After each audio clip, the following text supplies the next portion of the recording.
1999 was a difficult year for Primus. As Les Claypool put it, the band was imploding. They were not getting along. Their record company didn't have a whole lot of confidence in the band, and they didn't think the band really knew what they were doing. And they were about to break up or go on hiatus, which is what ended up happening from 2000 to 2003. But amidst all this turmoil in 1999, they released the album The Antipop, or Antipop, sorry. The song is called The Antipop. It's just called Antipop. It was released in 1999 on October 19th. It was their sixth studio album, and their last album with Brian Brain Mantilla. It was the last album before their hiatus, which lasted about 3 years. And it's kind of a jumbled mess. Lots of people don't like this album. The band doesn't like this album. Critics didn't like this album. A lot of these songs on this album have never been played live.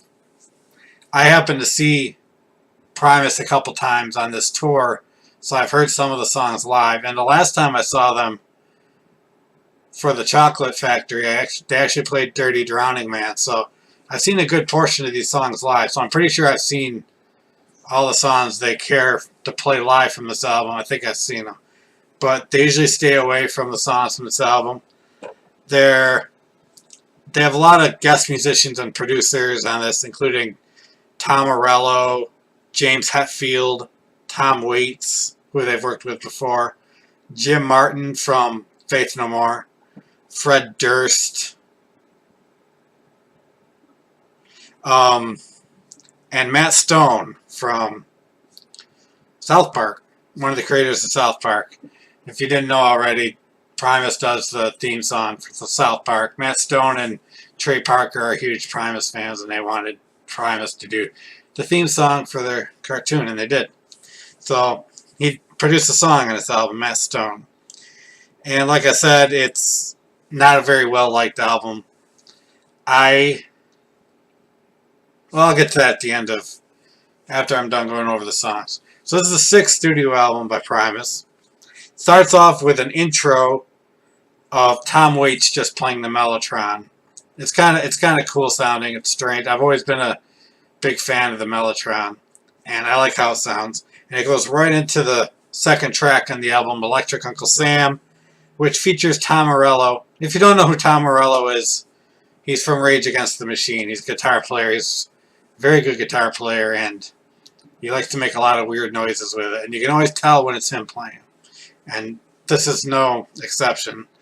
He plays guitar on this song, and it's a song about the American government's chokehold on the American people and how they control the American people. Like we're Electric Uncle Sam, and don't get caught with your finger in my pie just talking to other countries. You know, don't do this because this is what we do. This is my land. Don't take our land. That's for us to do. Don't take other people's land. It's for us to do. It's really what the song's about. It's a really great song. It's a pretty aggressive song, and it's really good.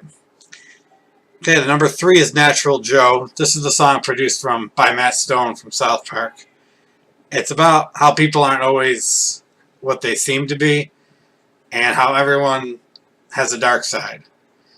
They go on about this guy named Joe, who they call Natural Joe, and say all these good things about him, but then they go and say, like, the late at night, he sneaks on down to the porno store and gets porno and gets drunk and all this stuff. It's really what it's about. It's a really cool song. It's another song about an interesting character that Primus likes to do. Okay, number 4, Lacquerhead, probably the most famous song on this album. It was produced by Fred Durst from Limp Bizkit. Yeah, so Fred Durst produced this song. Thank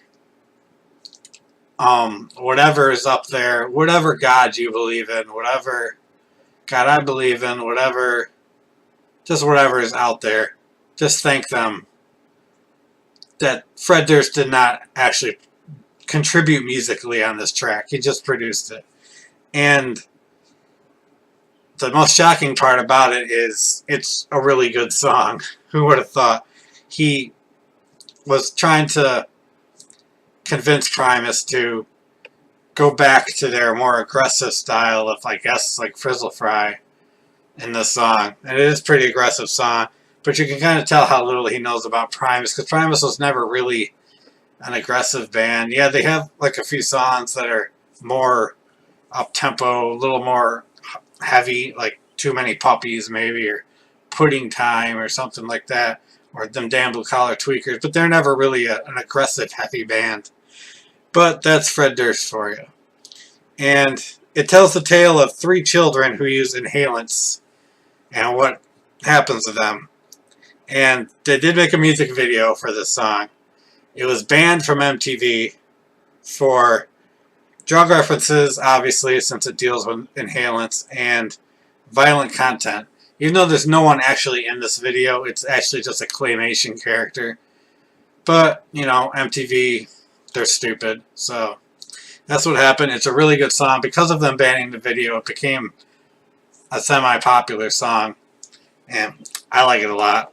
It's a great song. Okay, number 5, the Antipop. This is the titular song. Is that how you pronounce it? It's about Claypool's hatred for most popular music and disposable pop bands. This came out in the late 90s, so we're talking boy bands, shit like that. That's what was all the rage then. And basically about how Claypool was the anti-pop, and he was put on the earth to rid the world of this pop music and these pop fans. And it's a really cool song. If anyone should be the anti-pop, it's Les Claypool.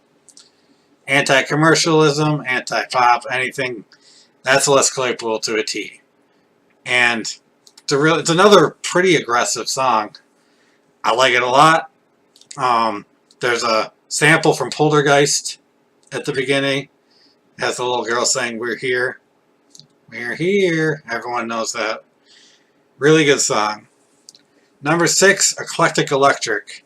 This is a really long song. It's even for Primus, who does have some pretty good length songs.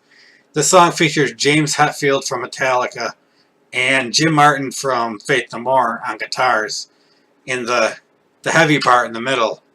I don't know what Larry Lalonde was doing with the song during the song with both of them in it, but it seems to be about life in general, like growing up, and I don't know.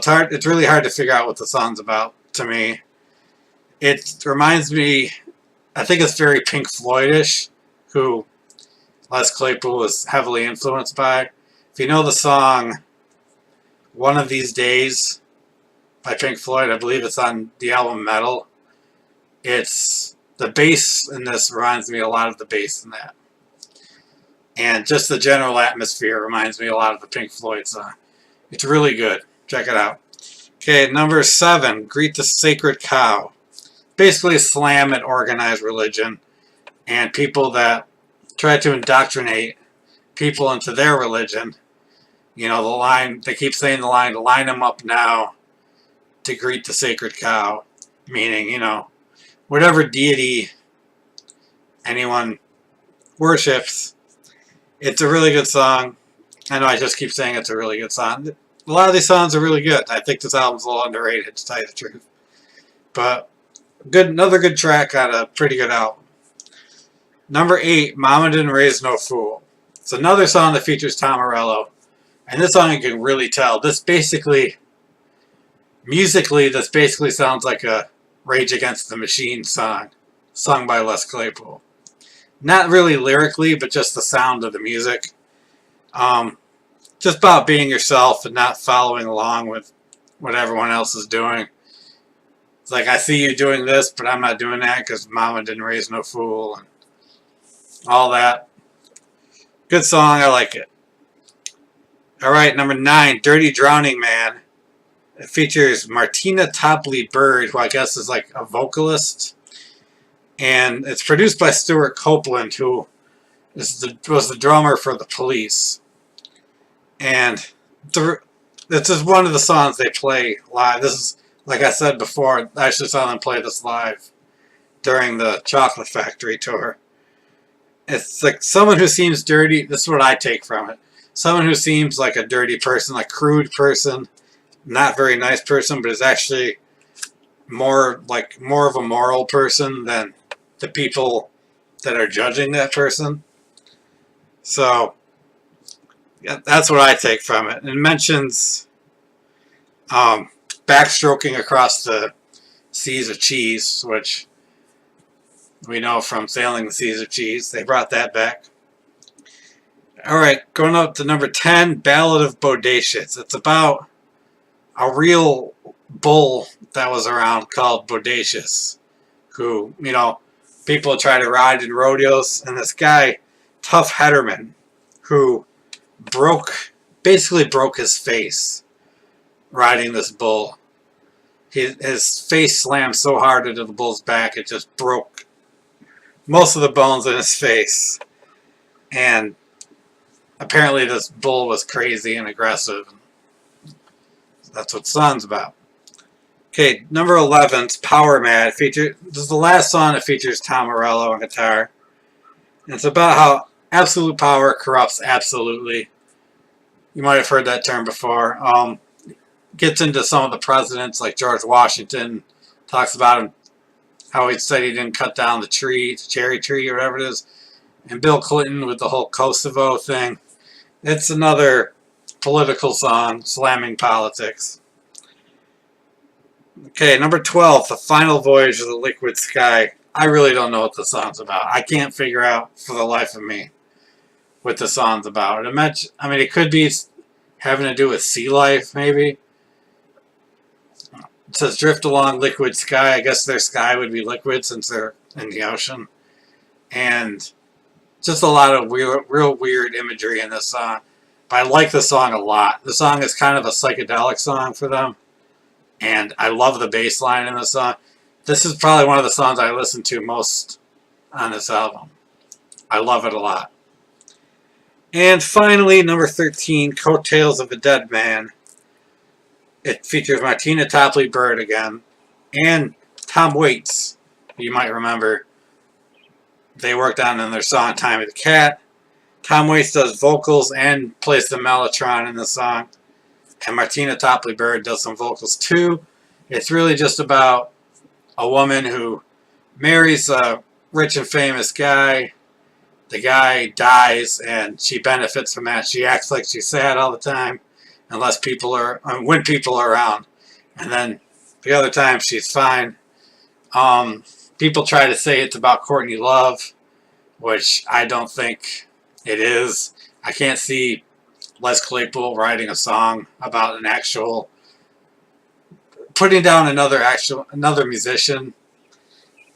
People think Courtney Love wrote on the coattails of Kurt Cobain, but if you know your stuff, you know that actually Courtney Love had more success, was successful as a musician before Kurt Cobain was. Not nearly to the extreme Kurt Cobain eventually was, but she was doing this stuff first before he was, and she was making money at it before he was. But that's a whole other thing. It's a great song. It's a really kind of creepy song, especially with Tom Waits' crazy vocals in the background. I love Tom Waits. I can't get enough of Tom Waits. And him playing with Primus is it's amazing. I love it. So that's the album. Oh, I forgot to mention there is a bonus track on this album.